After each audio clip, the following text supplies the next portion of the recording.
Welcome back. Okay, let's dive into this.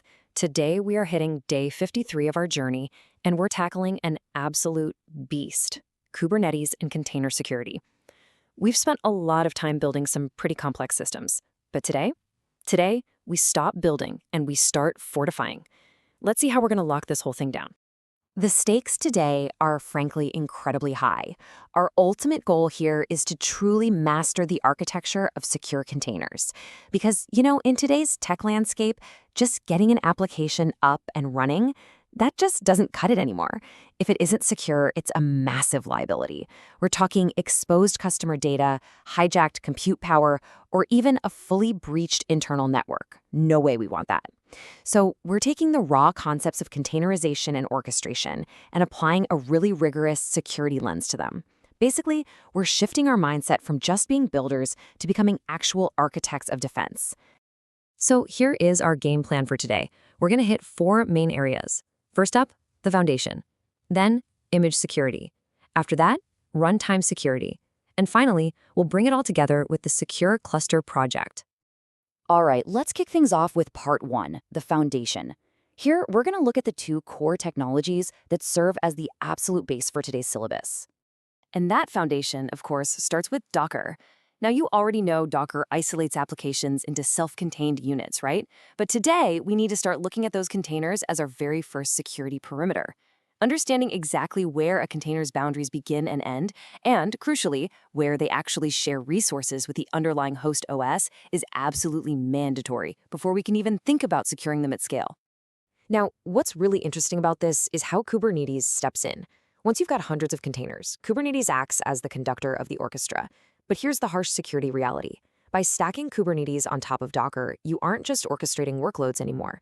You are drastically expanding your attack surface. It coordinates everything, which means if the orchestrator gets compromised, your entire fleet is at risk. Mastering this dynamic is just critical before we introduce any dedicated security protocols. Okay, with that foundation set, let's move into part 2, image security. This is where we introduce the very first critical layer of our security armor. Next, we pivot right into part 3, runtime security. This forms the second crucial layer of our defense strategy.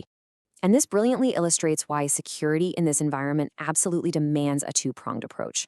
First, you have image security. This is your preventative design. You're scrutinizing static code, libraries, and dependencies to make sure you aren't deploying vulnerabilities from the get-go, securing the blueprint, essentially. But hey, a clean blueprint doesn't guarantee a safe building, right? That's exactly where runtime security comes in. This is your active execution defense. If a container suddenly starts behaving maliciously or a zero-day exploit hits, runtime security is what detects and stops that breach mid-flight. You absolutely need both halves of this equation to survive. So that shifts our focus to part 4, the Secure Cluster project. This is the really exciting culmination of today's lesson, where every single conceptual building block we've talked about finally converges. Let's move on and see how this builds step by step. We couldn't just jump straight to the finish line. Mastering container isolation with Docker, scaling it with Kubernetes, and then locking it all down with dual-layer image and runtime security, these weren't just isolated lessons. They were strict prerequisites. Every single concept stacks, leading us directly and logically to our ultimate objective, the Secure Kubernetes Cluster project. This is where the theory ends and the practice begins. Your target is to deploy an actual, breathing, secure Kubernetes cluster. Every definition, every security layer, and every architecture choice we've covered today, those are the exact tools you're going to use in the trenches right now. You're taking all of this off the page and putting it into active, impenetrable defense. It's time to build a fortress. But before we wrap up this explainer and you set off to build, I want to leave you with a question to chew on. Once you follow all these steps, once you secure your images and monitor your runtime, can a secure Kubernetes cluster ever truly be 100% secure? In this wild, ever-evolving landscape of cybersecurity, is absolute security an actual reality, or is it just an endless, ongoing pursuit?